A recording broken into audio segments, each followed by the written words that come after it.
Hey there, this is Emily Stamets, and we are looking at the short row miter corner of Daggett shawl. Now for this example, I'm not going to do any of the shaping. I'm going to skip the bobbles and all of the increases along this section. I'm going to really focus on the wrapping technique and just sort of how to work this way, how to work short rows in brioche. So I have my main color, which is my light blue, my contrast color, which is my yellow. Now on this first row, so this is row 1 of section D of your Daggett shawl. So we knit this first stitch and we are gonna work as usual across the row. And you can see I have a lifeline in, you can see I have my cup of tea here. I am so ready for this adventure. Okay, so I'm working across and we're going, in this case, almost to the last stitch column of the branch and bobbles section, but I'm gonna leave that last column free. We're not gonna wrap that one until the end. So I'm worked up to the stitch to be wrapped, which is this stitch right here. First thing I wanna do is make sure that this stitch gets its yarn over. So I'm gonna make sure that yarn is brought to the back and I'm gonna bring it back around forward. So now that has a full slio wrap on it. To wrap this stitch, my yarn is forward. I'm simply going to slip it to the right needle, bring the yarn back, and then I'm going to slip this stitch back to the left needle. Now you see it has a little horizontal leg on it. Now I'm going to drop my main color yarn and I'm going to slip all of these stitches back to the right needle, or the left needle, because I still need to go back and work this contrast color row. So I can't just turn my work. These are some of the needle shenanigans we have to go through to have nice things. This always looks a little funky when I get to this last stitch. There's the wrap on that one, and there it is. Bam. So I've slipped all of those stitches back to the left needle. Now I'm going to pick up my contrast color, slip the first stitch, and we're going to burp and slio all the way across. Whoops, there we go. And I'm gonna work all the way up to, but not including that stitch that we just wrapped. So my final stitch on this row in this color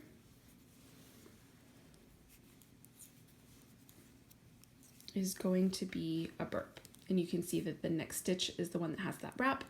Everything looks a little funky at this point. And that is okay. It's just going to look funky for a little bit. Okay, so I drop this yarn. Now I can turn. So I turn my work.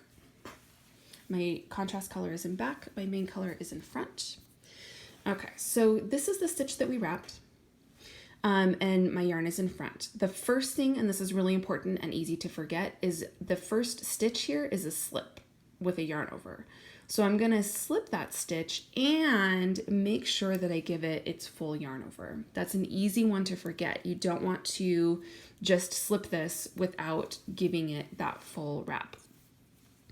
Then we're gonna burp and slip yarn over all the way to the end.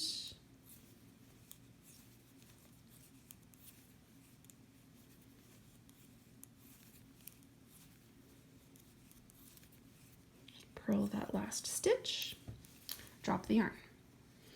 Now I need to slip all of these stitches back to the left needle so we can start again. Now in this, I'm going to slip all the way up to, but not including, the stitch that I wrapped. So it's gonna look funky when we get there.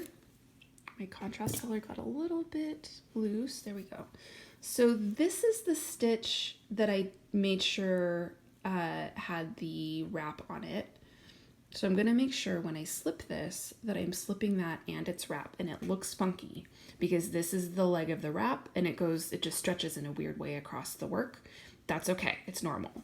My contrast color is in back. My first stitch is a bark. So I'm gonna make sure that I'm going into that wrap and the stitch to process that.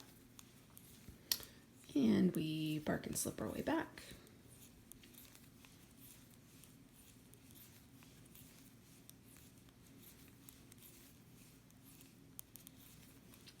and slip the last stitch with yarn in back. Turn.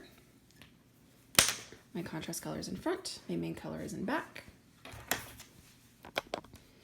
My very tiny sample shawl, look at how little it is. I've only done like 2 repeats of section C on this. All right, here we go. So next row, same. We're gonna work in pattern, and of course you have some increases and some bobbles and some decreases going on there. I am taking the lazy man's way out just so I can show you how to do these couple of special stitches. What am I doing? There we go. Forgot where I was. Slip, and I'm gonna work all the way up to that stitch that I wrapped before, which is this one here.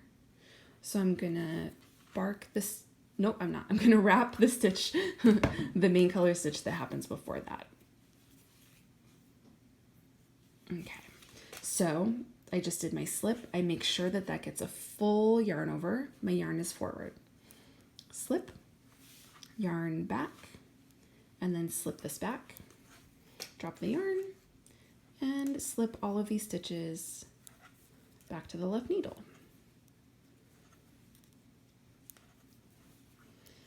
I know all of the slipping of the stitches gets a little tedious, but it does get shorter as you go. And it's only, 20 stitches or so, so it's not that bad.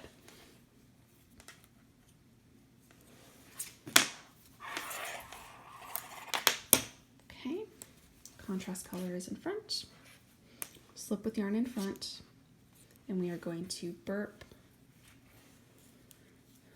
and slip our way up to, but not including that wrapped stitch.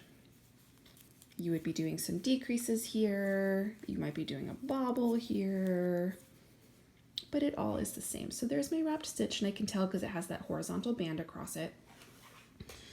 And I'm gonna burp the stitch right before it. And again, this leg gets a little loose right there, but look, I can just tighten that up if it bothers me, okay? Turn. Main color is in front, contrast color is in back. First thing we do is slip this first stitch and make sure that it gets its yarn over. Then we burp and slip to the end.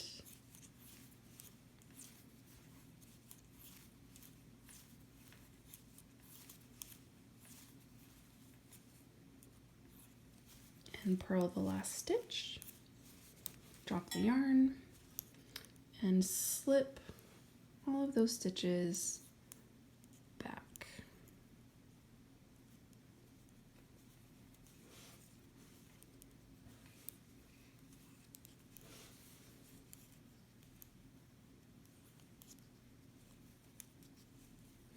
And we're going to go all the way up to that funky wrapped stitch, which is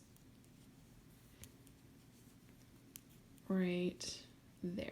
And there I'm going to pick up the stitch and its wrap, and it looks funny because you've got that band across it. Pick up your contrast color and you're going to make sure that you bark this, so you're making sure you get that wrap and the stitch in there. And then we're going to bark and slip our way back. So you're going to continue doing this in pattern until you get to row 14. And then I will see you back in the next video.